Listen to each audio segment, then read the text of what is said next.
Following the Apostles' Vision explores the New Testament letters to discover key principles used by the Apostles in multiplying disciples and planting churches to cultivate God's kingdom movement. Even for Paul, the message was simple. Jesus died, but is alive. He has ascended, but is present by His Spirit, and He is coming again.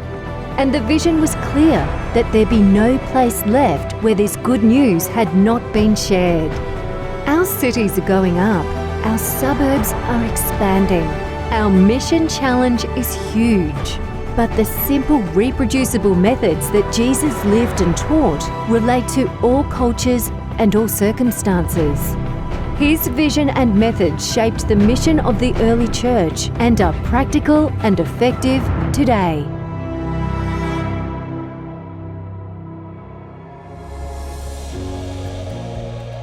In this 5th episode, we explore the big movement idea of releasing next generation leaders.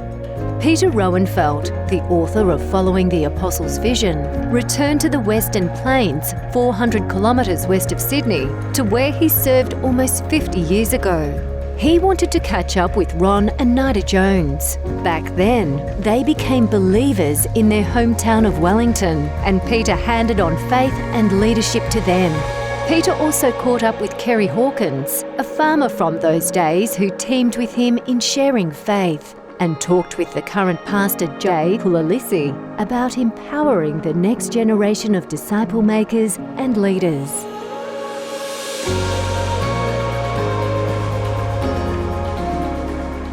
So it's wonderful to see you after 48 years. Certainly, yes. Both ways. Yes, and we had that short evangelistic outreach program in Wellington. I knocked on every door in Wellington. Did you really? Yes. Did you really? Yeah. Then you were telling me that the folk who came to the Lord remained faithful over the years. Every one of them. Yeah.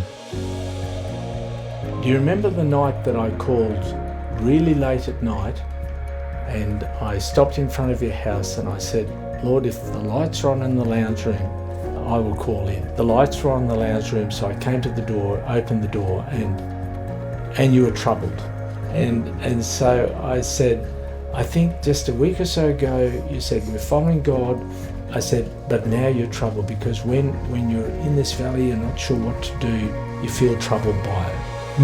And so we prayed together, and the next week, you were back to worship. I went home that evening and I said to Judy, I think we've found the leaders for the new group that we're going to plant in Wellington. Looking back, I realised that maybe this was the Spirit of God impressing me with the fact that here were people who were local, you were quiet, natural leaders connected to the community.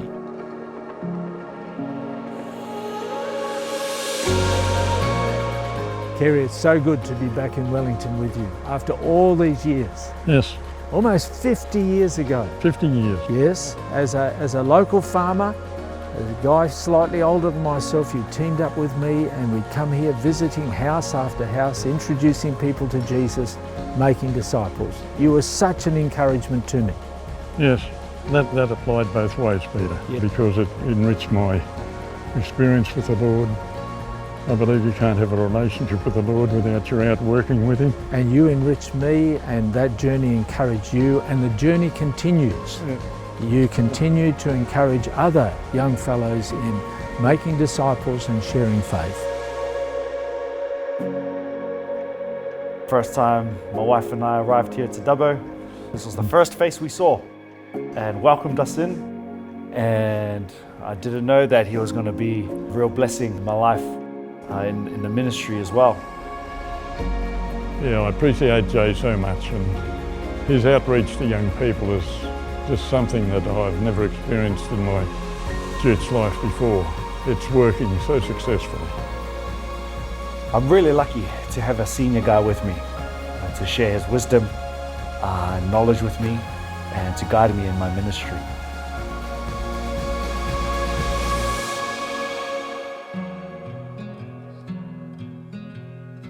Let me tell you the story of a person named Trevor Roberts. Yes. Okay, one of our young people that I'm connected with. Yes. And this guy is a natural born leader. He is an influencer. He's like the magnet, you know, who, Yes. if I tell him, hey, bring people to this, he will invite everyone and everyone will come.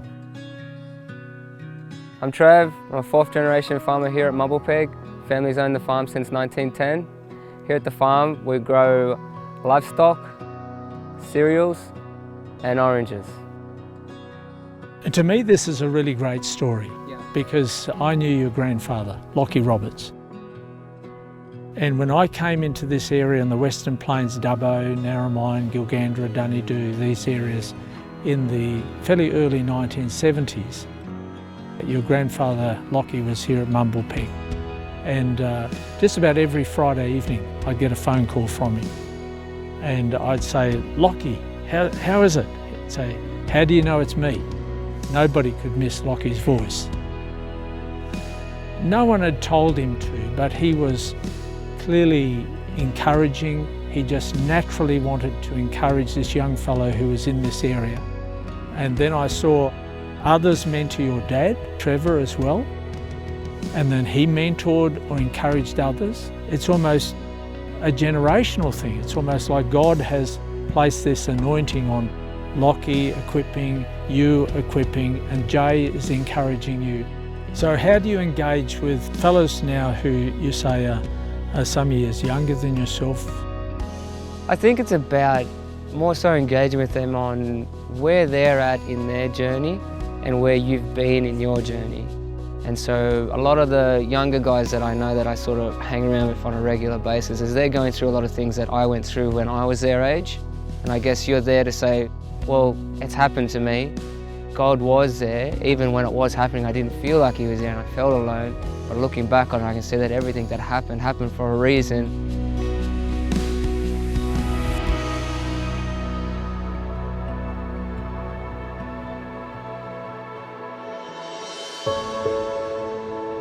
So how have you found it coming to Dubbo? Well, it's definitely a big change coming from the big city of Sydney. When my wife and I walked here on our first Sabbath, very warm and welcoming church, and we absolutely love this church. But when we looked and observed, there was a big generation that was missing, and that was the young people. Right. And God knows my heart, one of my passions in ministry is young people. And so my wife and I and the church decided to start praying for the harvest. And we started engaging with some young people here in the community. So you're talking about engaging with young adults outside of church. Outside of church, yes. Yeah. And one of my first contacts that was brought forward to me was two young men who came to play footy here in Dubbo. And we connected over a meal. And so we ate and we shared our stories, and then they shared their interest in wanting to learn about Jesus.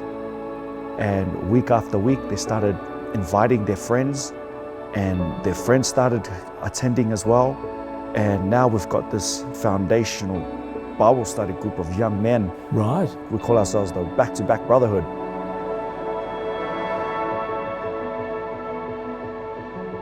There's some boys that are working for me at the moment. There's Wax, Nigel and Johnson. The three of them are from Papua New Guinea, but they have such a presence in the way that they carry themselves and what they can and can't do, and the way that they can engage with people, just their smiles and their aura, you know, so they can do a heap for Dubbo youth, a heap for Dubbo church, a heap for God. I think, you know, there's boys and there's girls that are in our youth group that they've got all the ability and all the intentions to be involved, but they just need that equipping.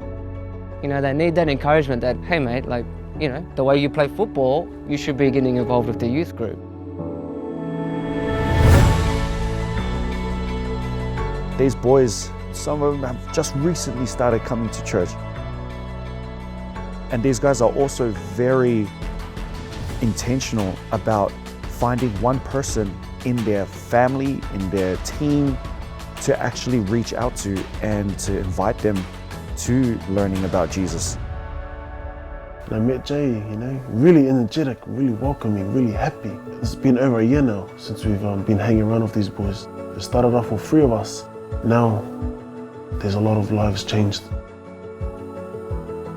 Pastor Jay, he's a good person. He's a family. Like, he's everything. He helped some of our boys to get to know each other. He's the one that connects us. And some of us are lost to our spiritual life, but he brings us back. This group is like I'm home away from home. I want to go out there and help someone else's life. Be a leader out in the community. Be a leader out wherever God takes me next.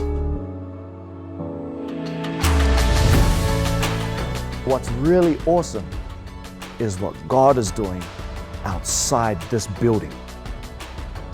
And that is in the young people, in the Bible study group, in the football clubs. That is what's so exciting for me, is that it's not just events that we're running, it's actual relationships. And through these relationships that we're fostering, God is transforming lives.